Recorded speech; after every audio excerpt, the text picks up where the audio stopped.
What if the internet cost $10 every time you opened a website? What if insulin for diabetes cost $1,000 a week? What if the polio vaccine only existed for people who could afford it? All of these things almost happened. The only reason they did not is because of 5 people who had the chance to become the wealthiest humans on Earth and chose not to. These are the scientists who gave away billions. In 1920, being diagnosed with diabetes was essentially a death sentence. Doctors could slow it down with extreme starvation diets, but there was no cure. Frederick Banting, a Canadian surgeon with almost no research experience, isolated insulin in 1921. Within months, children who had been wasting away were walking out of hospitals. He could have become enormously wealthy.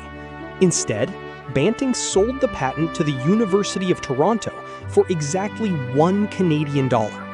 He believed that medicine which saves lives should belong to the world. Today, over 500 million people live with diabetes. Because of Banting's choice, insulin remained affordable enough to reach most of them. Every summer in the 1940s and 50s, American parents lived in fear of polio. The virus paralyzed tens of thousands of children every single year. Jonas Salk spent years developing a working polio vaccine. When it was announced in 1955, people rang church bells and wept in the streets. A reporter asked Salk who owned the patent. Salk replied, "The people."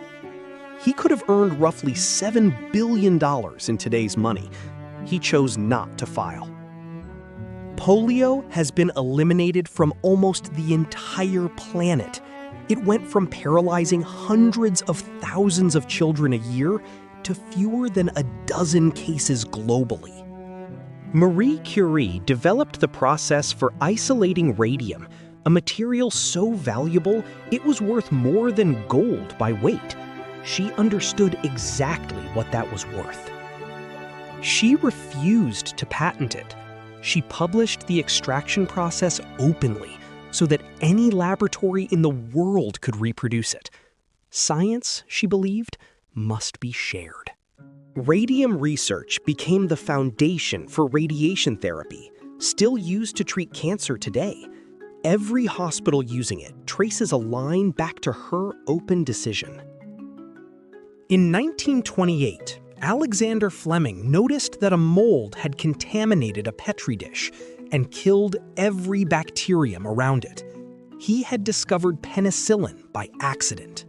Fleming deliberately refused to patent penicillin. He argued that a patent would slow production at exactly the moment the world needed it most, the middle of the Second World War. Penicillin saved an estimated 200 million lives. Fleming later said that patenting it would have killed more people than it saved.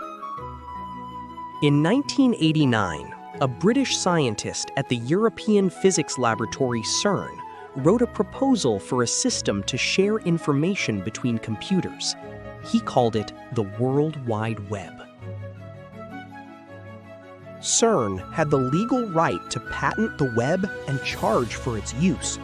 It would have become the most powerful technology monopoly in human history. Berners-Lee pushed CERN to release the web royalty-free to the public.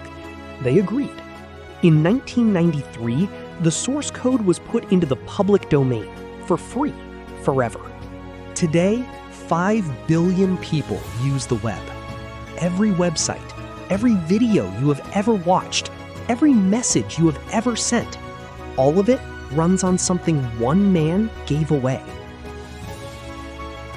Now here is the uncomfortable part.